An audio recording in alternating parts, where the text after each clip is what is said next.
Boa noite a todos, pessoal. Eu sou a professora Daniela. Vamos estar hoje trabalhando com a disciplina Sistema de Informação Administrativos para o curso Assistente Financeiro. Eu vou inicializar a apresentação, tá ok? Um instante, por favor.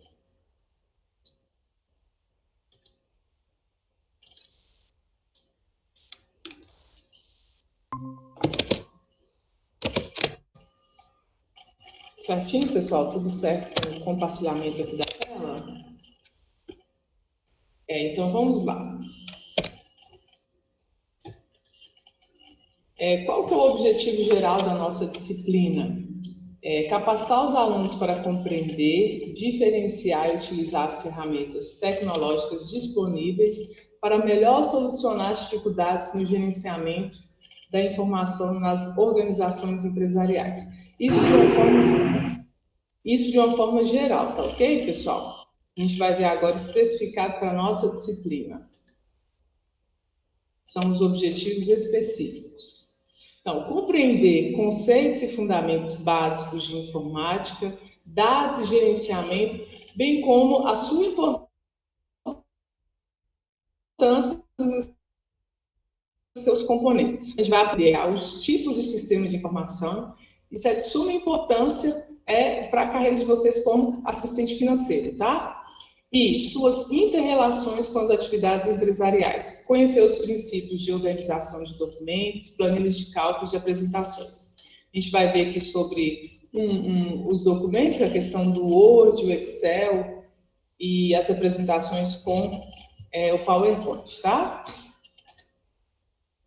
Vamos lá, então, de uma forma geral, essa profissão que vocês escolheram, né, nesse curso para estar fazendo, assistente financeiro. O assistente financeiro ele vai realizar levantamentos e controle das transações financeiras, acompanhar o fluxo de caixa, contas a pagar e receber.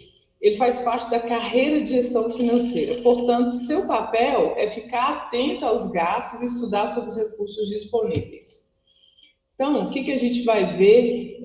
A nossa disciplina entra onde? Nessa profissão de assistente financeiro. Então, repetindo novamente, a nossa disciplina é Sistemas de Informação Administrativos.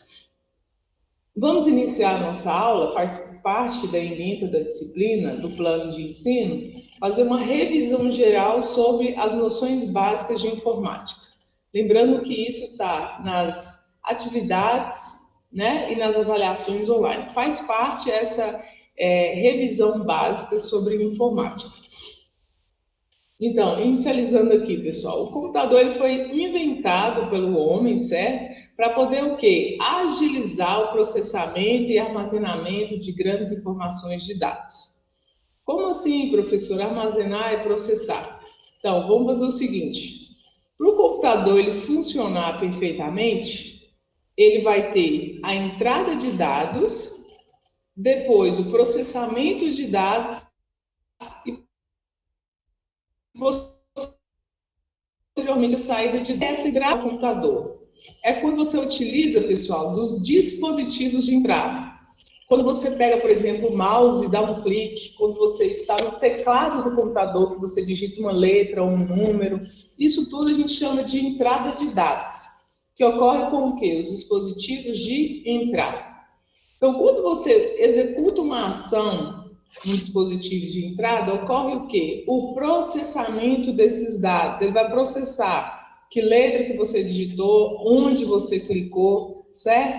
É aqui onde entra o quê? A CPU. Ela vai processar o que foi solicitado pelo usuário aqui na entrada de dados. E isso vai gerar o quê, professora? A saída de dados. Onde entra o quê? Os dispositivos de saída. Então, quando, por exemplo, você está no Word, você está digitando um texto e aparece na tela as letras que você está digitando, isso aí é o quê? A saída de dados.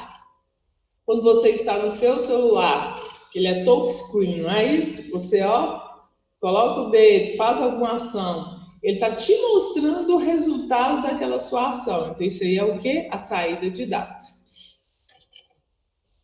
Então, para o computador funcionar, a existência do computador, a gente tem dois itens primordiais.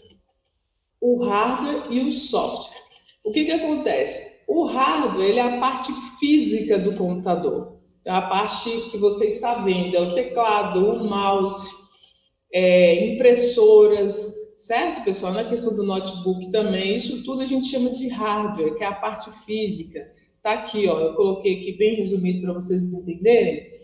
É tudo que há de concreto, você pode tocar no computador, certo? A gente chama de hardware.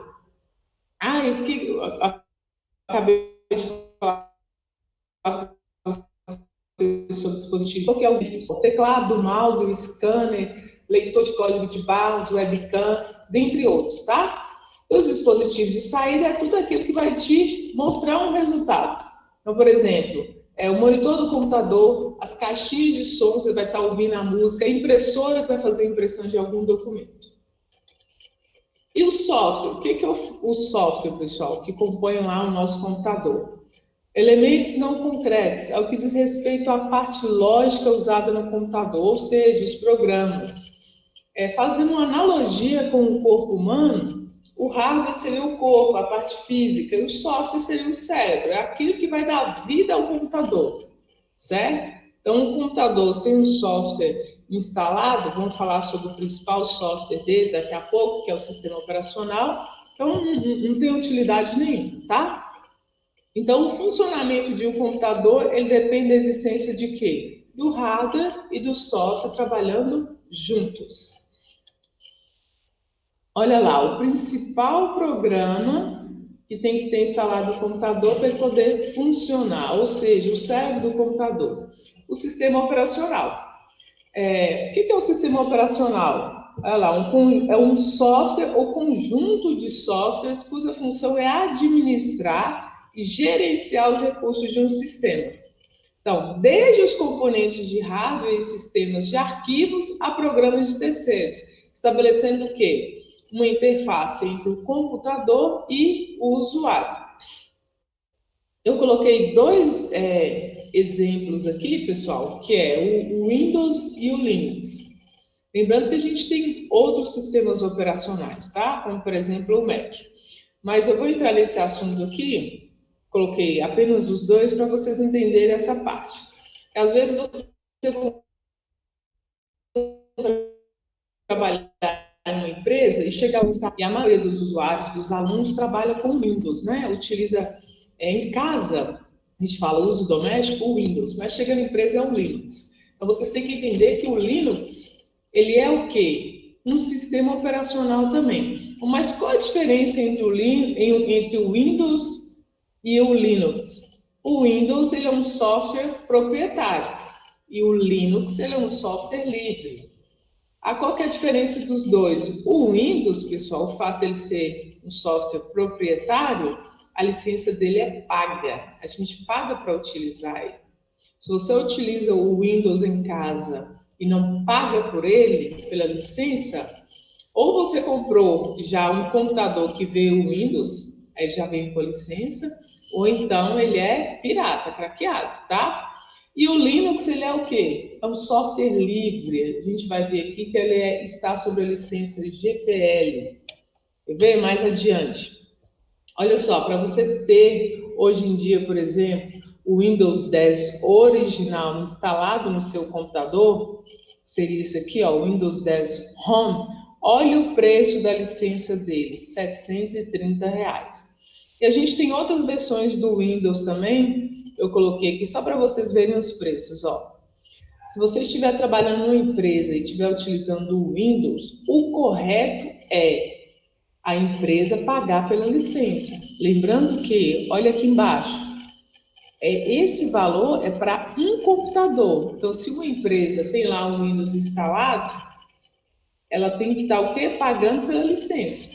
Então, é só para vocês terem uma noção, para uma empresa andar correta dentro da lei e ter o sistema operacional instalado, ela tem que pagar pela licença, tá?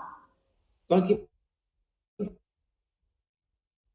por exemplo, olha pessoal, aqui. É o seguinte, eu andei pesquisando aqui também para poder passar essa informação para vocês sobre essa questão do Windows.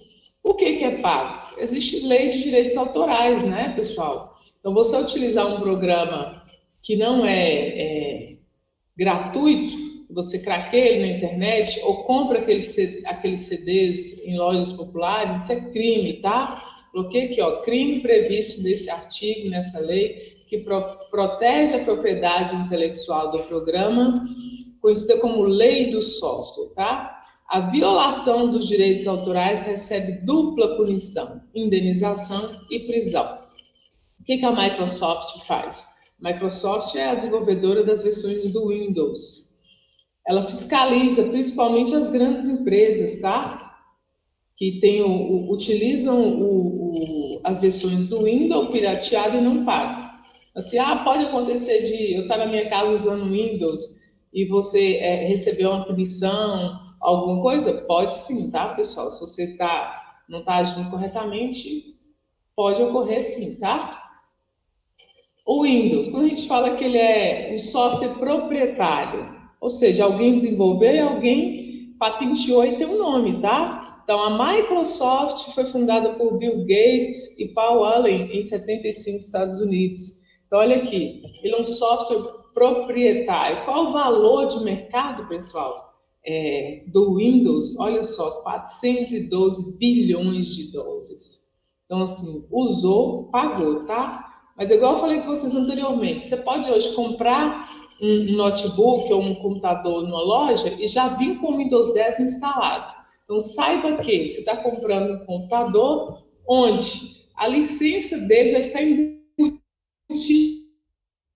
no valor que você está continuando. O Linux, como eu disse para vocês, o Linux ele está sob a licença GPL, ele é gratuito. Quem foi que desenvolveu o Linux? A gente viu anteriormente aqui, ó, que o Windows ele foi criado por Bill Gates, lá em 75. Aí tem essa empresa Microsoft, onde tem vários programadores que a cada dia vem inovando mais esse sistema operacional. O Linux, ele foi desenvolvido por Linus, tá aqui, ó, um finlandês chamado Linus Torvalds. Digamos que o Linus, ele desenvolveu o núcleo do sistema operacional Linux. Aí, o que é essa licença GPL? Ele criou o Linux, pessoal, para ser gratuito.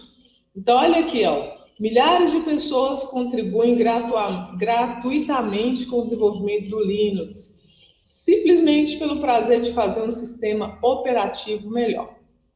Então, quem utiliza o Linux não pode o quê? Fechar o sistema e querer vender, certo? Então, por exemplo, se você é um programador, ele pode, por exemplo, conhecer o sistema operacional e agregar uma nova aba, criar um novo tipo de acesso a pastas, tá? Ele é um sistema operacional gratuito.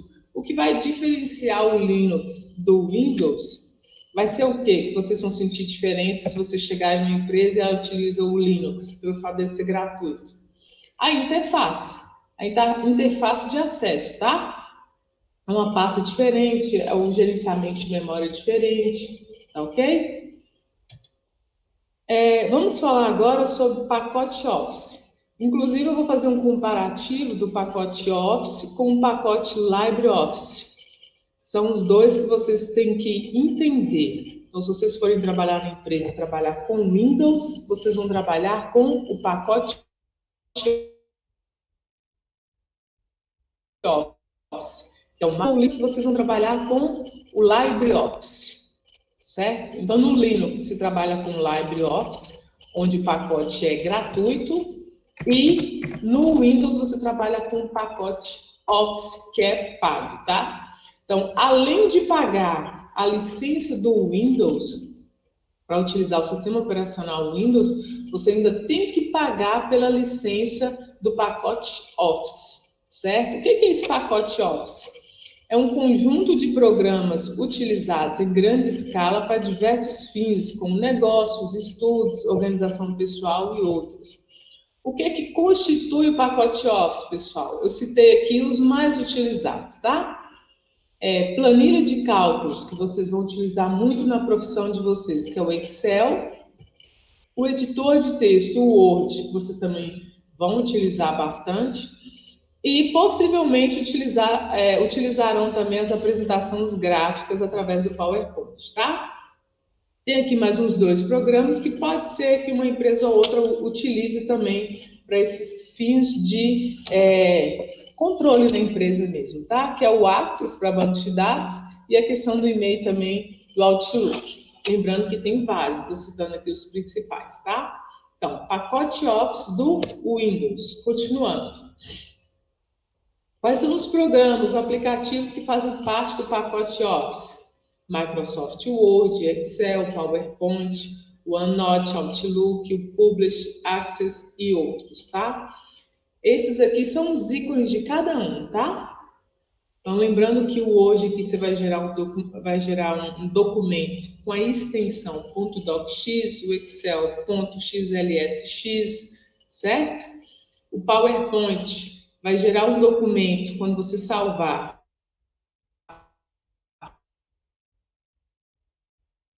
com a extensão de informática básica do curso, tá? Eu só estou dando uma recapitulada, viu? Porque faz parte do nosso plano de ensino da ementa da nossa disciplina.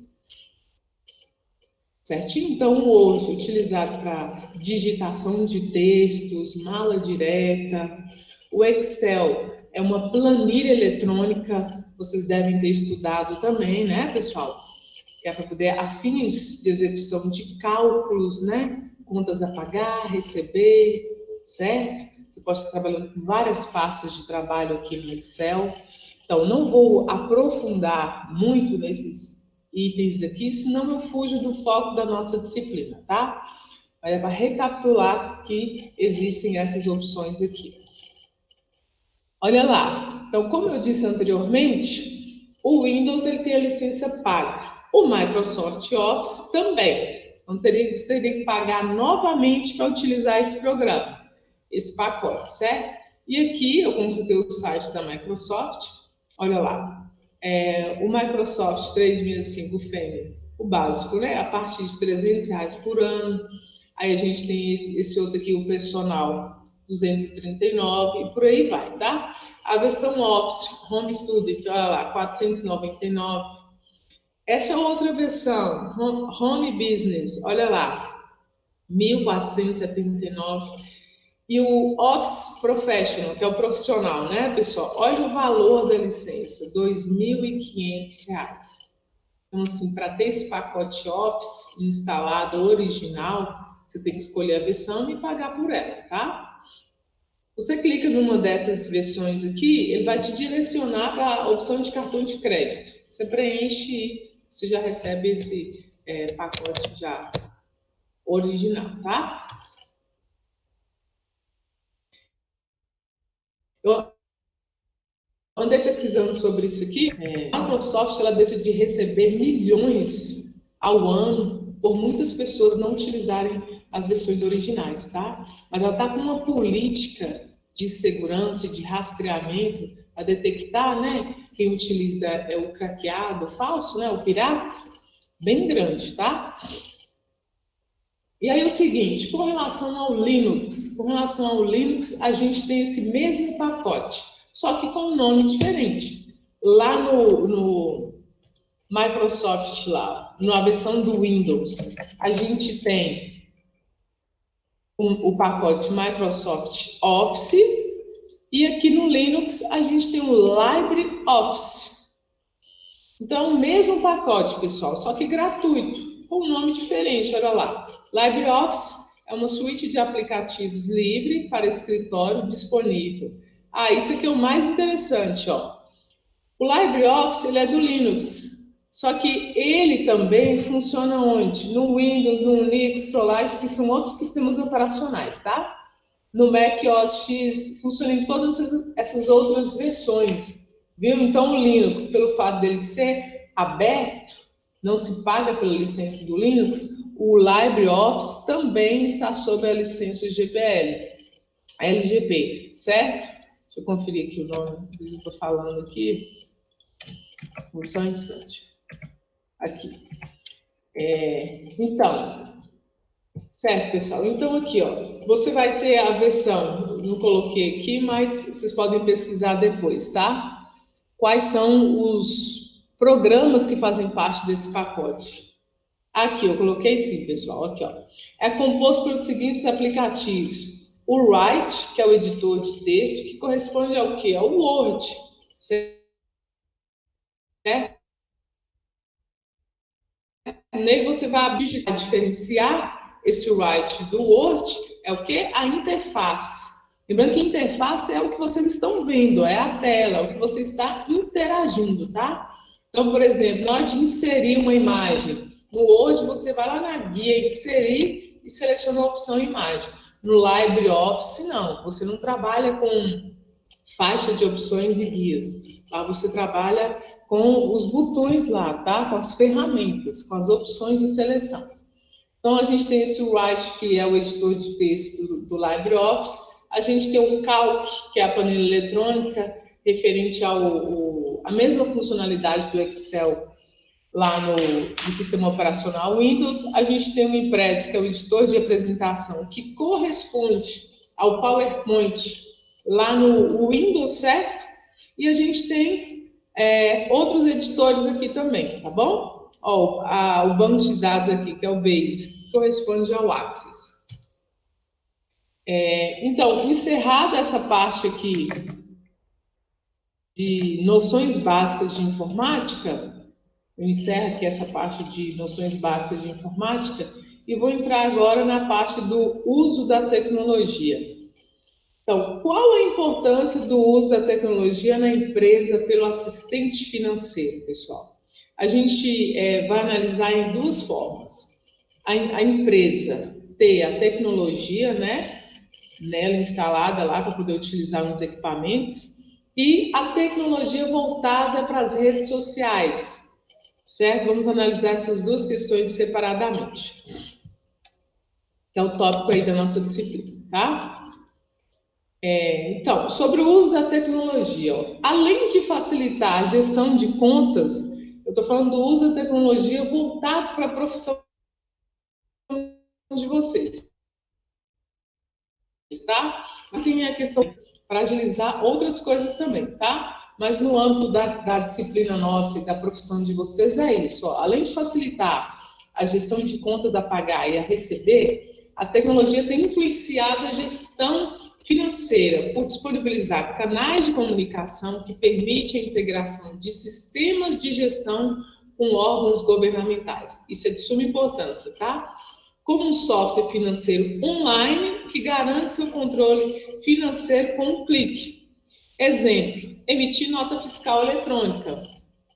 Vamos falar aqui, por exemplo, pessoal, vamos dar um exemplo de supermercado, por exemplo, ou uma farmácia.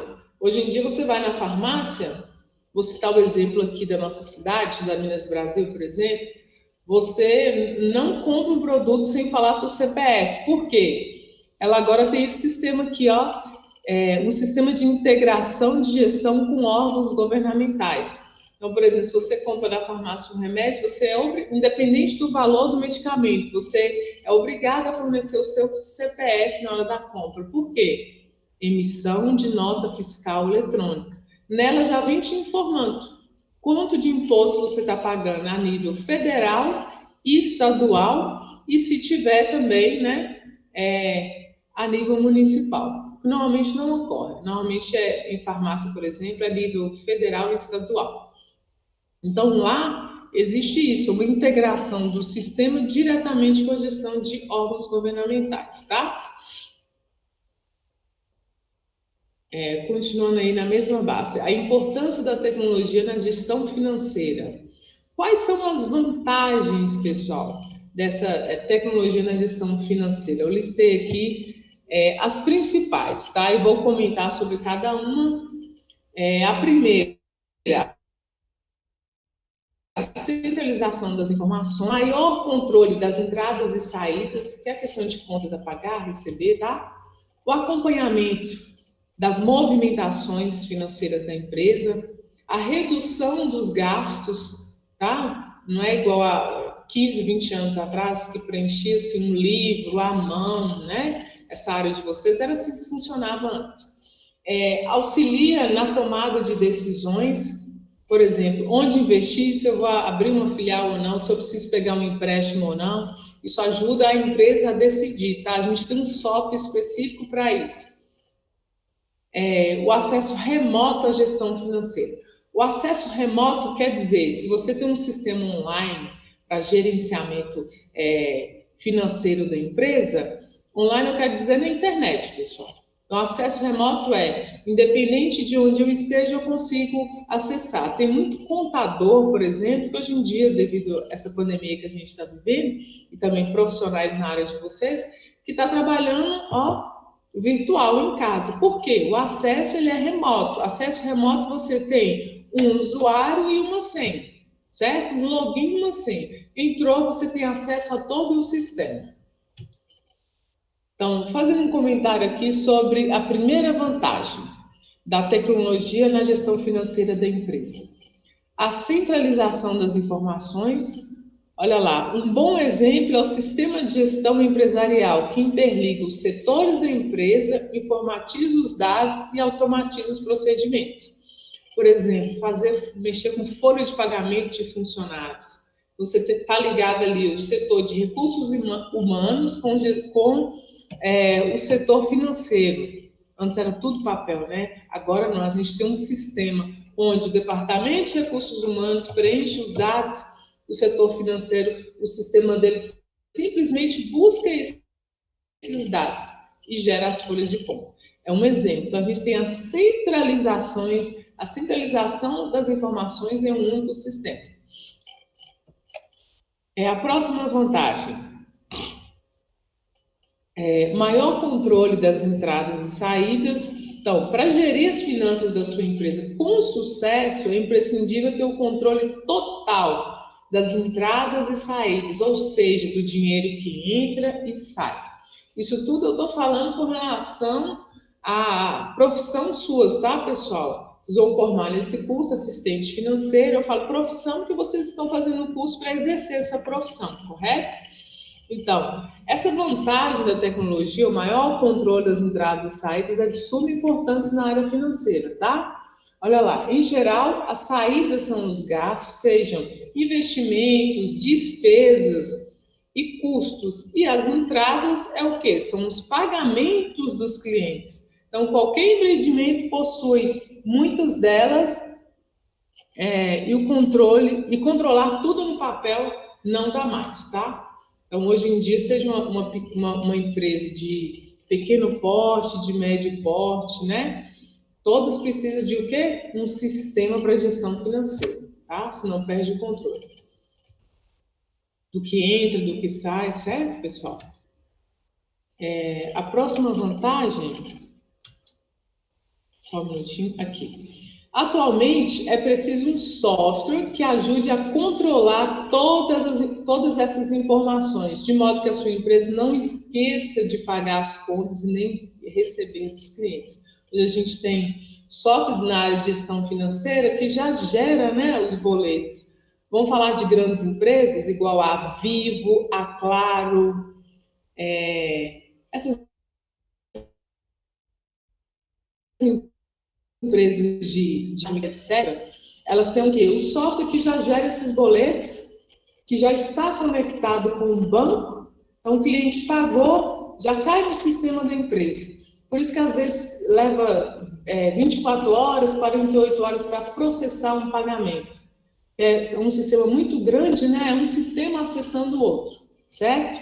Então, a tecnologia é chave nesses procedimentos, evitando assim que possíveis prejuízos, que contas esquecidas, por exemplo, podem ocasionar, e mesmo os impostos, deixar de pagar taxas, esse tipo de coisa, tá, pessoal? Então, esse próprio sistema de gestão financeira está conectado ao quê? A órgãos governamentais. Vamos falar aqui de Receita Federal, emissão de nota fiscal, certo? Então, a empresa, no caso de vocês, nunca vão esquecer de pagar as taxas que a empresa tem que pagar. Por quê? O sistema está interligado, então já vai aparecer lá para o usuário isso, tá? A outra vantagem, acompanhamento das movimentações. Além de controlar as entradas e saídas da sua empresa, é preciso ter um acompanhamento das mesmas em tempo real. Com isso, é possível saber a qualquer instante o quanto de dinheiro existe em caixa, o que permite avaliar se todas as contas poderão ser pagas em determinado período. Isso é importante, principalmente para o dono da empresa, né? Ele acessa ali online de qualquer lugar, ó, vê o fluxo de caixa todinho, certo? O que ele tem para receber, o que ele tem para pagar, isso é muito importante. Então, acompanhamento das movimentações. Então, a tecnologia aliada à gestão financeira. Entrando aqui agora, pessoal, na parte da nossa disciplina mais importante, que é sistemas de informação.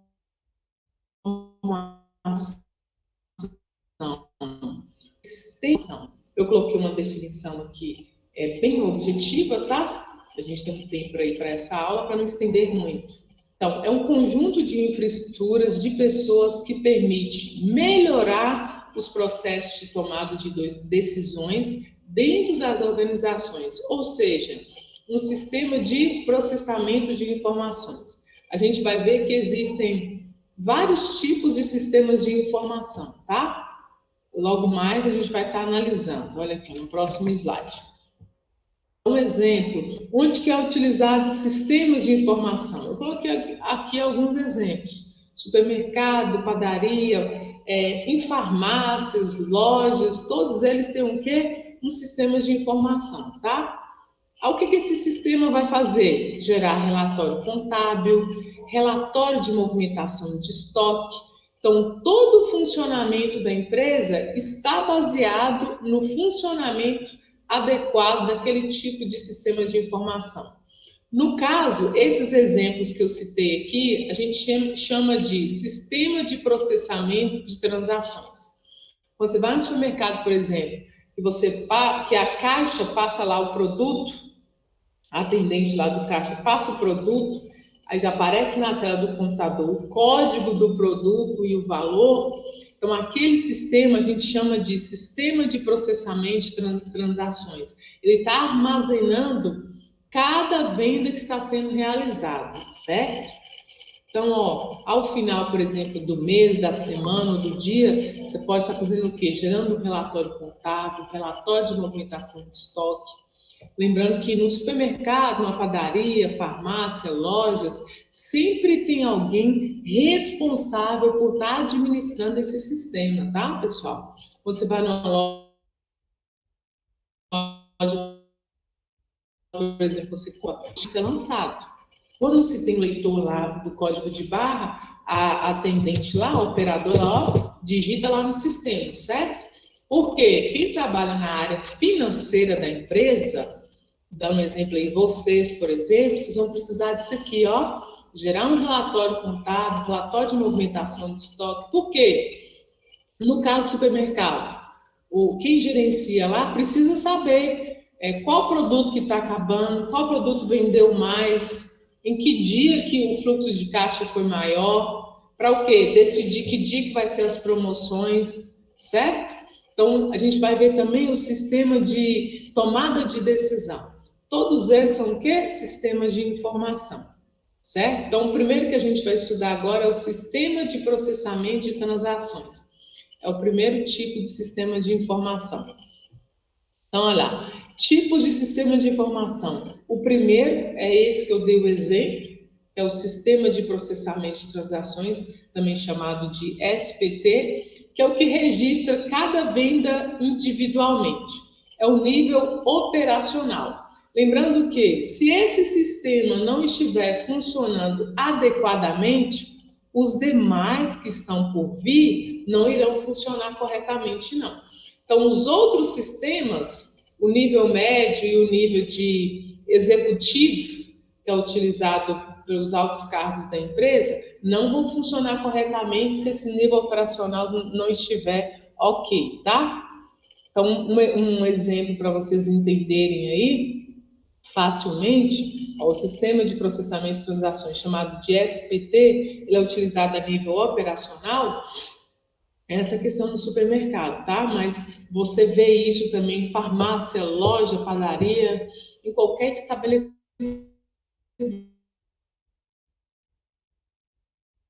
pessoal, nas lojas do shopping, tudo isso é jogado no sistema. O primeiro sistema é qual? Esse sistema aqui, o SPT. Ele é a nível operacional, ele vai registrar cada venda, certo? O próximo sistema de informação é este, é o Sistema de Informação Gerencial, ele é chamado de SIG. Ele pega os dados que foram cadastrados no SPT para gerar relatórios para gerentes, supervisores, etc. Vamos falar que ele é a nível médio. Entenderam aqui? Ó, ele vai pegar os dados que foram cadastrados no SPT, ou seja, nesse sistema aqui a nível operacional, ele vai fazer o que com esses dados? Gerar relatório para quem? Os gerentes, supervisores, certo? O próximo sistema é o sistema de apoio à decisão. Então, para ele funcionar, esses outros dois sistemas aqui têm que estar em perfeita movimentação de fluxo, certo? Funcionando perfeitamente.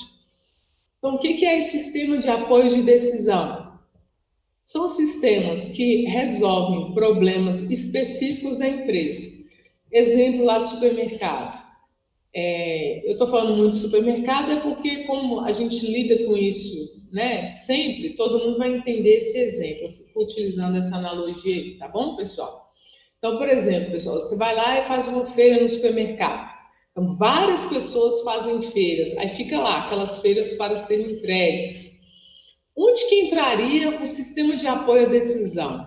Olha para vocês verem como esse exemplo vai encaixar perfeitamente. Quem é que vai definir a rota de entrega? Ó, o sistema de apoio à decisão. Então, você vai jogar no sistema, ó, nome da pessoa e endereço que é para entregar. Aí chegou, ó, a entrega a partir das 16 horas. Então, até aquele horário, quem fez feira, cada um é quem? O sistema de apoio à decisão, certo? Então, esse sistema que vai definir a melhor rota de entrega. O que vai ter nesse sistema, pessoal? A gente chama de inteligência artificial. Ele vai ter o mapa da cidade rodando, ou seja, sendo executado dentro dele para tomar a melhor decisão. Tá? Esse aqui é apenas um exemplo. Ele pode ser utilizado em outras ocasiões também, tá, pessoal? Por exemplo, qual produto, em qual dia da semana eu vou estar fazendo uma promoção de tal produto? Então, baseado nas informações coletadas aqui a nível de processamento, olha aqui, ó, de transações, que é o nível operacional, nesses dados coletados aqui, ele vai tomar essa decisão de escolher o dia da promoção e o produto, tá? Então, essas promoções que você vê em supermercado, ó, tal dia de promoção nas verduras, tal dia de promoção em tal produto. Isso tudo é um sistema que decide, tá, pessoal? Isso não é uma pessoa, um departamento, é um sistema de apoio à decisão. Então, grandes empresas, igual, por exemplo, supermercados BH, Bretas, tem esse sistema de apoio à decisão, tá? Dando prosseguimento à nossa aula. O quarto tipo de sistema de informação. A gente tem um sistema de informação executivo. Olha lá, sistema de informações executivas. Ele faz resumo, gera gráficos, faz simulações baseado nas informações do sistema anterior. Certo? Então, só, o sistema de informação executivo ou de informações executivas, ele precisa das informações desses outros sistemas aqui. Opa. Desses outros sistemas aqui, ó. Por quê? Ele vai trabalhar com dados, com informações capturadas onde? Principalmente aqui, ó, no SPT, tá? Então, ele faz um resumo, ele gera gráficos, principalmente gráficos. Os diretores de empresas, eles gostam muito de quê? Gráficos. Na área de vocês aí, ó, contas a pagar, receber, fluxo de caixa, movimentações, vocês vão ver que o chefe de vocês vai querer muito gráfico. Fazer simulações. Então, no sistema dele, nesse sistema de informações executivas, que é para um cargo maior na empresa, esse tipo de sistema aqui é para isso, para fazer um resumo, gerar um gráfico, certo? Então, por exemplo, nos sistemas anteriores aqui, você viu que, igual esse aqui, por exemplo, ó, pega os dados que foram cadastrados para gerar relatórios. É esse aqui, o SIC. Nesse sistema aqui, não. Ele vai além. Ele pega esses dados e faz o quê? Gera gráficos. Além de relatórios, ele gera gráficos. Eu coloquei uma observação aqui que ele não permite projeções, certo? Que é o nosso próximo item aqui. Exemplo, resumo de vendas, estando aqui ainda no sistema de informações executivas, tá? Ele vai fazer um resumo de vendas de uma filial, por exemplo, resumo de todas as vendas comparadas a outro mês ou comparada a outra filial, tá? Então, a nível de sistema de informação, esse de informações executivas, o diretor, por exemplo, vai conseguir fazer isso aqui, ó. Por exemplo, tem várias farmácias, né? Tem a matriz, tem as filiais, supermercados também, tem redes de supermercados, tem no Brasil todo, né? Por exemplo, o dono, o diretor, o presidente quer saber qual filial que é mais rentável, onde ele deve investir mais, por exemplo. Ele pode pedir aqui um resumo de vendas de uma filial, o resumo de vendas para a filial, tá? Certo? Vamos agora adiante para o próximo tipo de sistema de informação, que é o sistema de inteligência de negócio. O que esse sistema faz, pessoal? Ele faz projeções, simulações, permite melhorar o planejamento a médio e longo prazo. É uma forma de agrupar e explorar informações para descobrir vantagens para o seu negócio. Assim, o objetivo central dele é auxiliar na interpretação e análise de dados e informações para identificar oportunidades ou riscos. Então, assim, esse último sistema de informação aqui, que é o sistema de inteligência de negócio, ele é o mais complexo de todos e envolve os demais sistemas, tá? Porque ele vai fazer projeções, pessoal. Então, como assim projeções? Planejamento da empresa. Ele vai simular.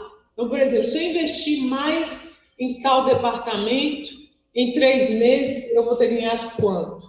E como que ele vai calcular isso? Baseado nas informações baseado aqui, ó, lá no primeiro sistema de informação, certo? Olha lá, ó, para descobrir as vantagens para o seu negócio. Então, o objetivo central desse sistema é o quê? Auxiliar na interpretação e análise de dados. Esse sistema aqui, pessoal, ele usa também muito a questão da inteligência artificial. Então, ele vai fazer o quê? Fazer uma projeção, ele vai simular, tá? Então, é um sistema bem complexo. Então, juntando tudo isso aqui, a gente vai ter o quê? Um excelente gerenciamento lá da gestão financeira de uma empresa, tá certo? Vamos agora passar, podem estar aí digitando para a nossa mediadora, que ao final eu irei responder todos à medida do possível, tá? Agora eu vou entrar em outro assunto que faz parte também da nossa ementa do curso, da disciplina nossa, do plano de ensino, que é a parte de internet. Então, se vocês vão utilizar um sistema que está conectado, integrado à internet, vocês têm que conhecer como é que funciona essa internet, o que é a rede de computadores. Eu acredito que vocês tenham estudado essa parte também lá em informática básica, tá? Então, eu vou fazer uma recapitulação aqui, tá bom? Uma revisão. Então, de onde surgiu essa questão de redes de computadores e internet? Então, a necessidade de compartilhar informações. Bem antigamente, muitos anos atrás, era cartas, né? Hoje em dia, não, e-mail, é instantâneo. Então, certo, essa necessidade que surgiu de compartilhar informações, acessar dispositivos de armazenamento, impressoras, deu origem ao quê? Ao surgimento das redes de computadores. Existem alguns tipos de equipamentos que devem ser instalados e conectados ao computador. Eu posso falar aqui, por exemplo, vocês que estão aí fazendo o curso, vocês precisam de internet, não precisa? Vocês precisam de o quê? Um roteador em casa, ou de um switch, se tiver mais máquinas. Não precisa de um modem, de um roteador para acessar a internet?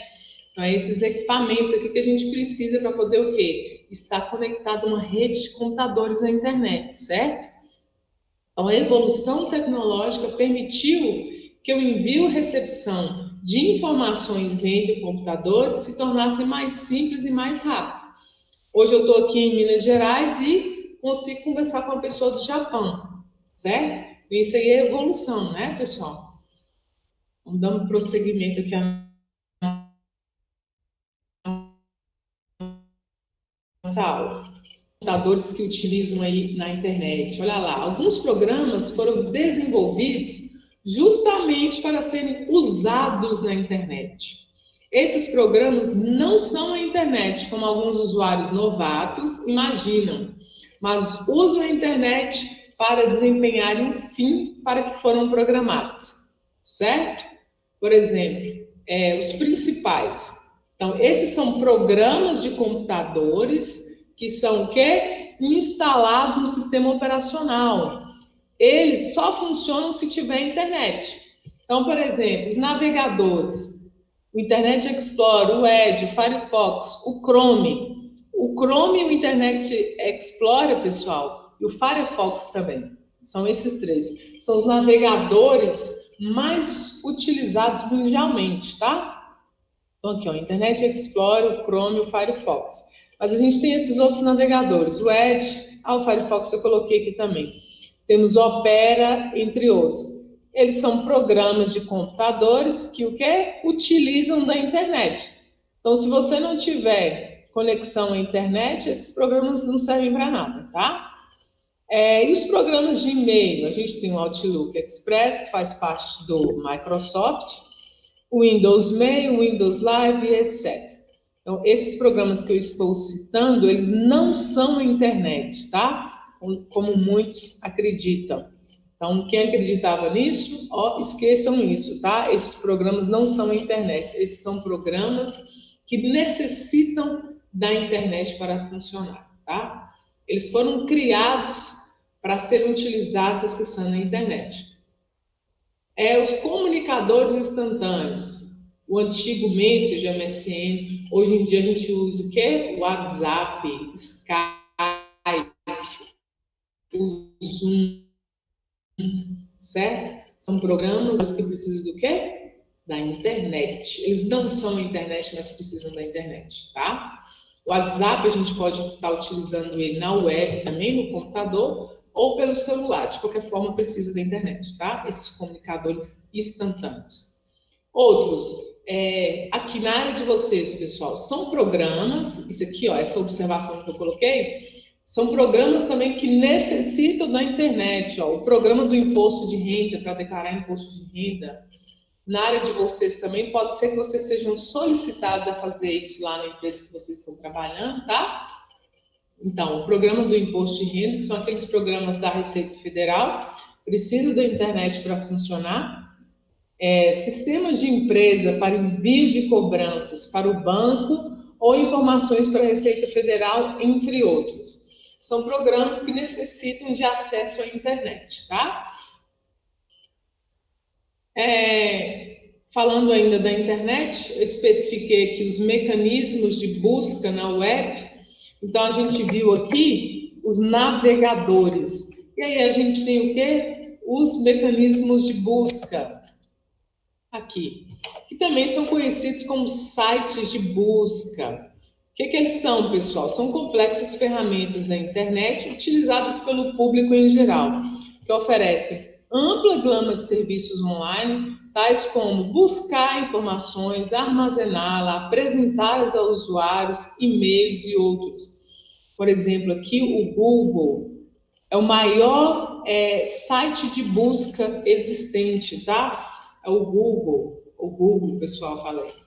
Certo? É o maior site de busca mundialmente falando, tá, pessoal? O que vem a ser esse mecanismo de busca, esse site de busca? Ela tem que servidores, é onde armazena todas as informações com relação a qualquer tipo de assunto.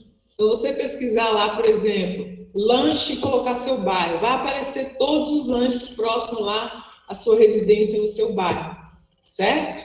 Então, ele é o maior site de busca da internet é o Google, mas a gente tem outros, tá? Tem o Bing, tem o Yahoo, certo? Tem lá a parte do Firefox também, entendido? Agora a gente vai entrar na parte de redes sociais, mídias digitais. Eu coloquei um tópico aqui, ó, pegada digital. Fiquem atentos, pessoal. Tudo que você faz na internet fica registrado. Não adianta você fazer um comentário, por exemplo, vamos falar do Facebook, um comentário lá e enviou, passou menos de um minuto, você apagou. Tudo fica registrado, tá? Como eu coloquei aqui, pegada digital. Todo site que você acessa, tudo que você faz na internet fica registrado. Vou dar um exemplo para vocês. Você entra lá, por exemplo, vou olhar uma geladeira no site da Americanas. Você entrou no site da Americanas para olhar uma geladeira e fechou o site lá, por exemplo. Quando você está lá acessando o Google ou outro site, começa a aparecer aquelas propagandas de geladeira. Então, ou seja, tudo que você está fazendo lá na internet, existe todo um sistema ali por trás, até para analisar o seu perfil, onde você está acessando, o que você buscou, e aí começa aqueles sites jogar pop-ups de propaganda só de geladeiras. Isso porque você acessou apenas uma vez. Sobre esse determinado aí, entrar nesse âmbito, mas é só para você saber. Isso aí também é inteligência artificial. Então, fiquem ligados, tá? Tudo que a gente faz na internet fica registrado, tá bom? Então, o Google guarda tudo, certo? Lá no Google a gente tem o chamado cache. Então, não adianta você apagar o histórico, não, de acesso, não. Porque quem tiver um conhecimento um pouco mais além de informática, posso falar isso até nas grandes empresas, médias empresas, vai ver, se apagou o histórico, mas o cache está lá, certo? E também tem outros meios, tá? Eu que sou da área de tecnologia, se a pessoa apagar o histórico, apagar o cache, mesmo assim a gente consegue acessar tudo que ela viu no computador, tá? Porque, por exemplo, a Receita Federal, aí, na hora que ela faz apreensões de computadores, notebooks, consegue acessar tudo. Dá para acessar, pessoal. Quem tem um conhecimento mais avançado de informática consegue acessar tudo, tá? A internet é pública, todos podem ver o que você postou. Não importa quanto tempo passe, se o seu nome está ali, poderá ser encontrado, certo? Aí eu vou focar aqui na questão de redes sociais, que está explícito lá na nossa ementa lá para a gente falar sobre isso, que é a questão de acesso de redes sociais dentro da empresa, dentro do horário de trabalho. 9 em cada 10 usuários brasileiros usa alguma rede social. É muita gente, tá? O país é o que mais passa tempo, o país que mais passa tempo conectado na América Latina, pessoal, é o Brasil. Então, de toda a América Latina, o país que fica mais conectado na internet, nas redes sociais, é o Brasil. Olha lá, total de usuários conectados à internet no Brasil, 103 milhões de pessoas. Muita gente, tá?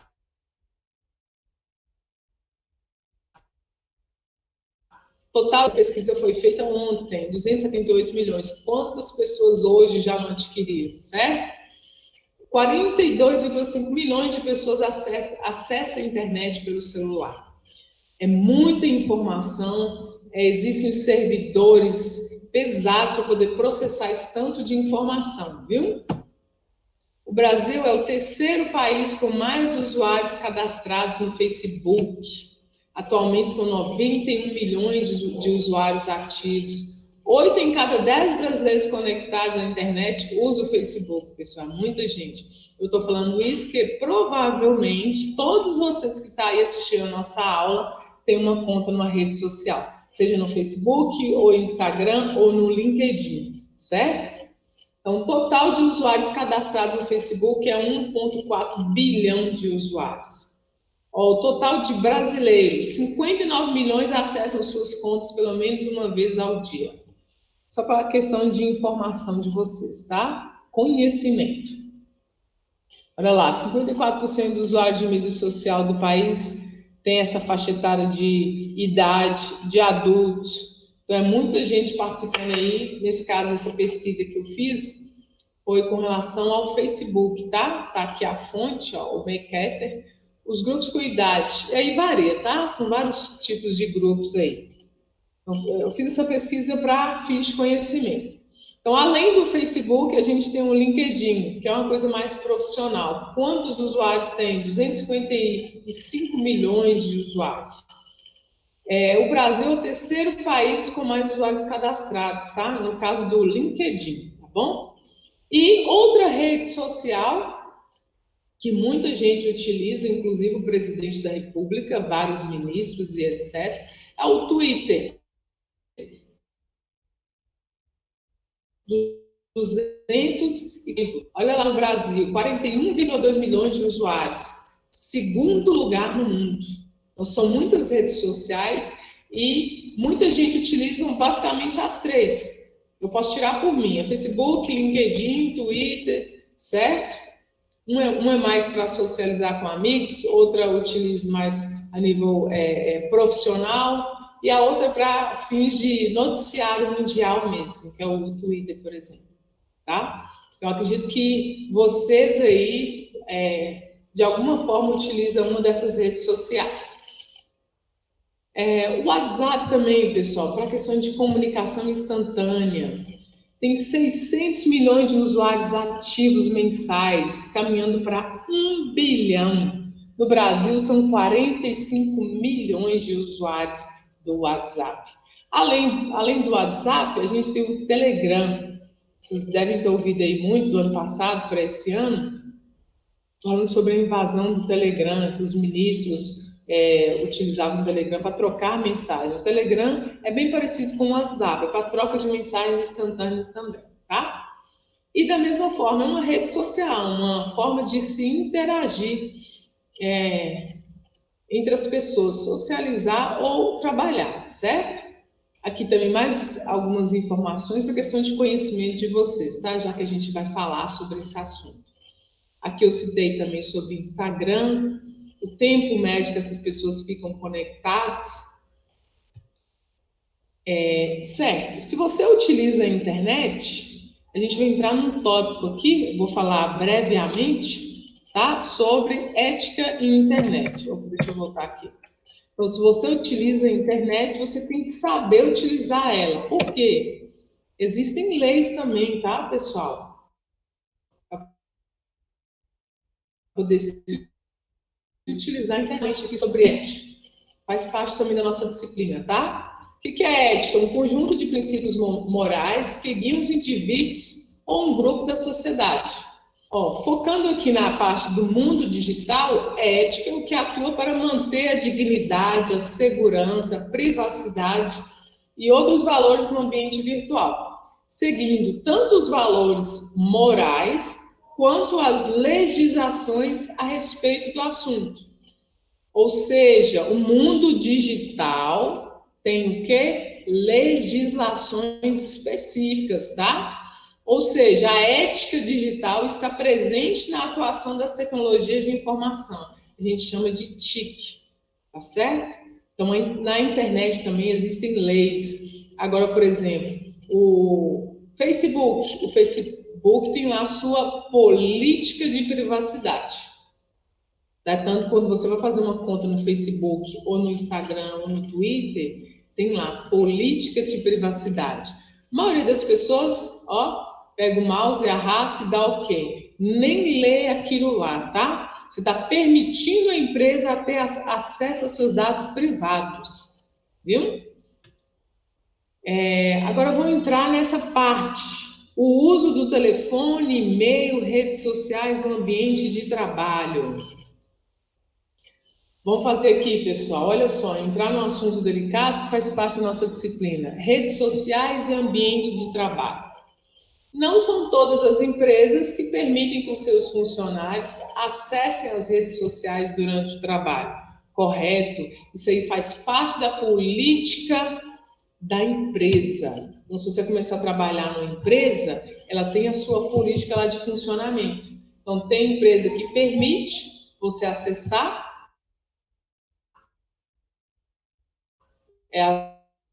as redes sociais. Você é funcionário de uma empresa, você tem que verificar isso. Não é porque você vai trabalhar no computador, utilizando a internet, utilizando o sistema de gestão, você vai lá abrir a internet e acessar seu Face. Então, você tem que verificar a política da empresa com relação a isso.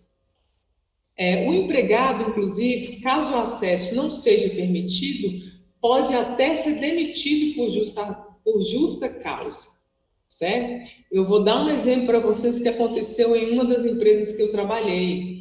Uma colega, ela acessou o Facebook e minimizou a página, ficou ali o dia inteiro trabalhando no sistema dela e deixou minimizado a rede social.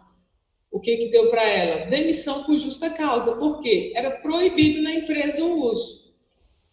Apesar de que o pessoal no intervalo, alguma coisa, acessava às vezes, burlava o sistema, né? Porque era bloqueado e utilizava. E ela entrou e ficou lá.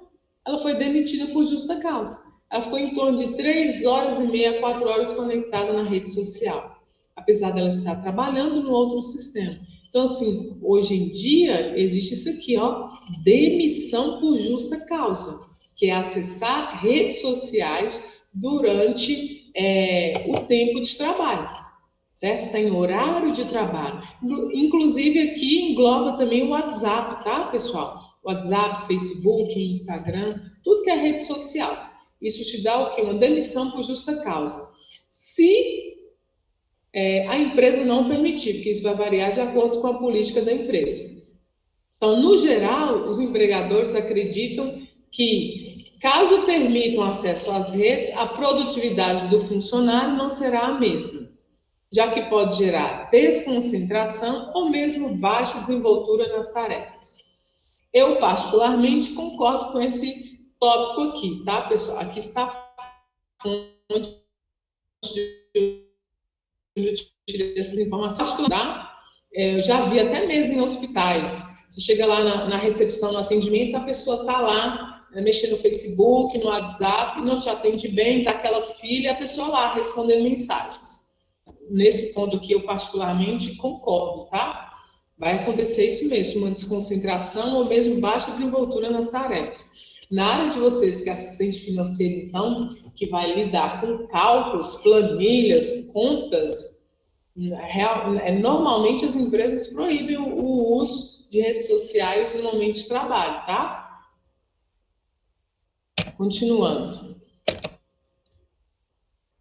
Por outro lado, algumas empresas, tá, pessoal? Algumas empresas entendem que o uso das redes sociais no trabalho podem sim ser benéfico, desde que haja cautela na navegação. Além de gerar confiança e um vínculo maior entre o empregado e o empregador, usar as redes pode sim ser uma forma de motivação, entre outros.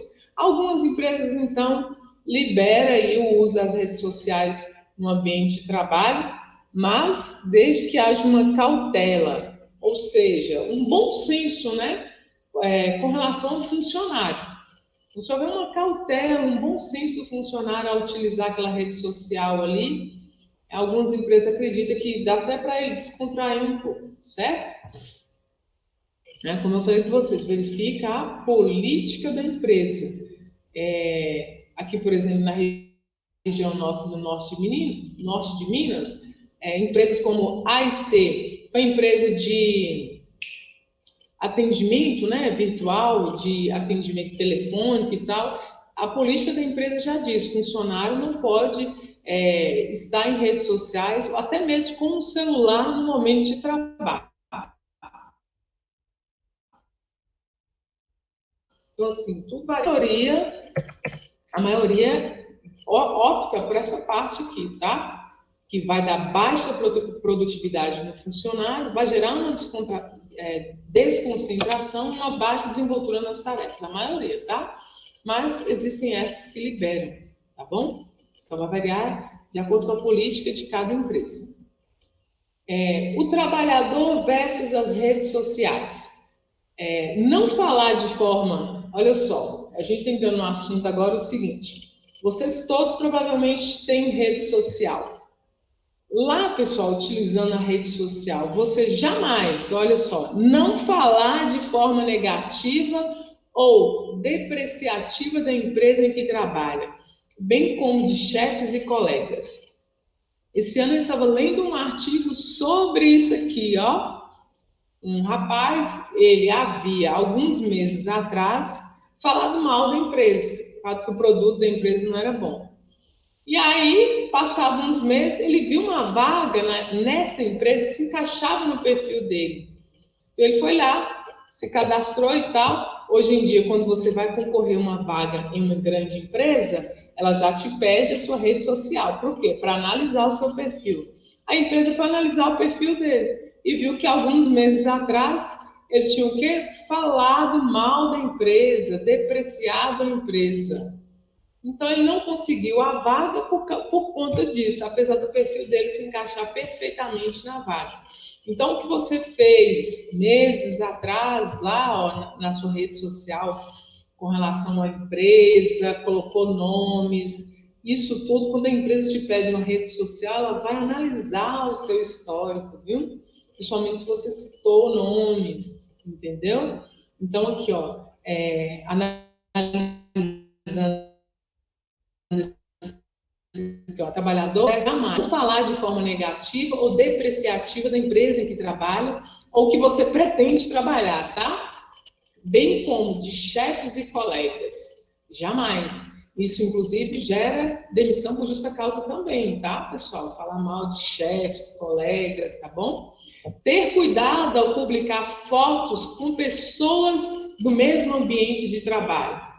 Em locais fora da empresa, como os bares, festas, ou mesmo uma vida mais íntima.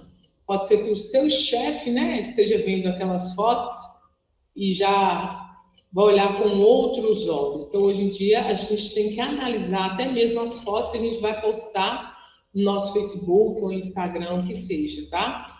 A postar lá uma cervejona e tal, tudo bem, está no momento de lazer.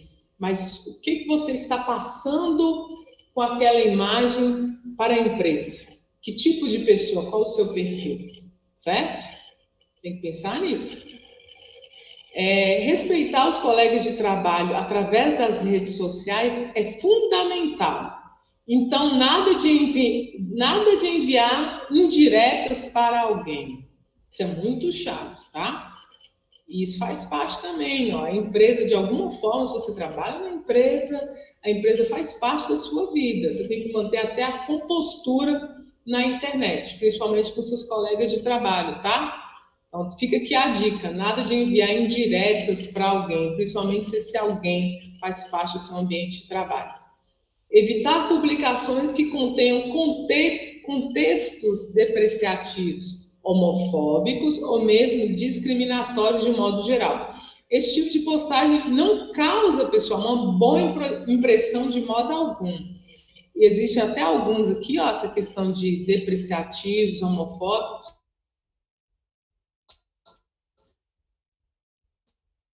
e gera até, né, na internet, você vai ser chamado a nível judicial, certo? Então, sempre medir as palavras para poder estar postando ali nas redes sociais. Jamais divulgar qualquer informação sigilosa da empresa. A ética profissional deve ficar sempre em primeiro lugar.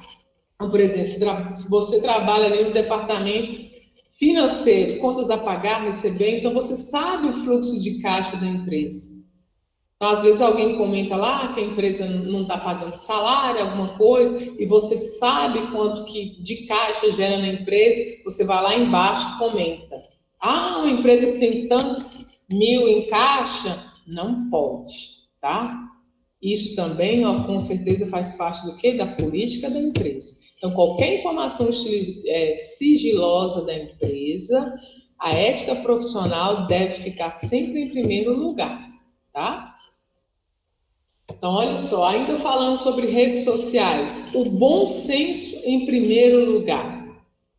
Por fim, o mais importante na relação entre funcionários e redes sociais é mesmo coloquei bom senso, é bom senso, tá? Desculpa aqui o erro de ortografia. A medida vale tanto para os trabalhadores que podem utilizar as redes, como também para aqueles contam com acesso negado. Sempre ter bom senso, pessoal. Então, antes de postar algum assunto, uma foto ou mesmo comentar a publicação de alguém, devemos nos perguntar se isso não poderia ser interpretado de forma negativa pelas demais pessoas, certo? Isso vale aí principalmente para o âmbito profissional quanto pessoal, tá? Você tem que pensar como que isso vai ser interpretado pela outra pessoa que está lendo, tá? Claro que somos livres para falar e fazer o que já. A vida pode haver as consequências, processos judiciais. Por isso, bom senso continua sendo o termo de ordem nessa relação virtual. Certinho, pessoal? Com isso, eu encerro aqui a apresentação nossa. Estou aberta agora às perguntas. Vou voltar aqui para a nossa sala, um instante.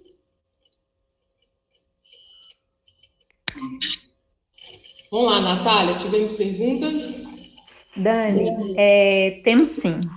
Temos apenas uma pergunta até o momento, né? Não sei se alguém mais vai perguntar. Temos a pergunta da Ana Cláudia, que a pergunta dela é referente ao acesso à internet, né? A quantidade de pessoas. Aí ela coloca assim: se esses dados, eles comparam a relação do tamanho populacional dos países da América Latina. A partir do momento... Você vai falar mais alguma coisa? Não. Tá ok. Então, pessoal, a partir do momento que a gente está acessando a internet, é gerado um IP. Então, por exemplo, você conectou a internet, você está utilizando o computador e acessou a internet, isso é gerado um IP. Então, com esse IP, você entra em você faz tudo na internet. Então, por isso que a gente consegue fazer um levantamento dessa quantidade de pessoas que acessou tal site, a quantidade de pessoas que têm contas no Facebook, tudo isso é contabilizado através do IP. Quando você entra na rede, ou seja, quando você acessa a internet, você acessa com IP. Esse IP nada mais é que uma chave de acesso. São números. Não sei se vocês viram isso na informática básica, mas quando você entra na internet, você é identificado.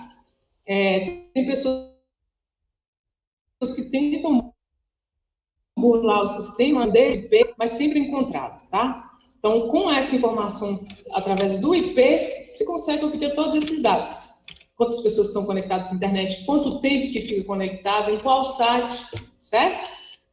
Respondi aí a pergunta da Ana. Mais alguma outra pergunta? Não, tá tranquilo. Perguntei aqui agora se tem mais alguma pergunta, ninguém se pronunciou. Eu creio que, né, tá tudo tranquilo, Dani. Certinho, então, pessoal. Então, agradeço a presença de todos. Nossa aula fica gravada aí para acesso posterior. Obrigada. Boa noite. Boa noite, Dani.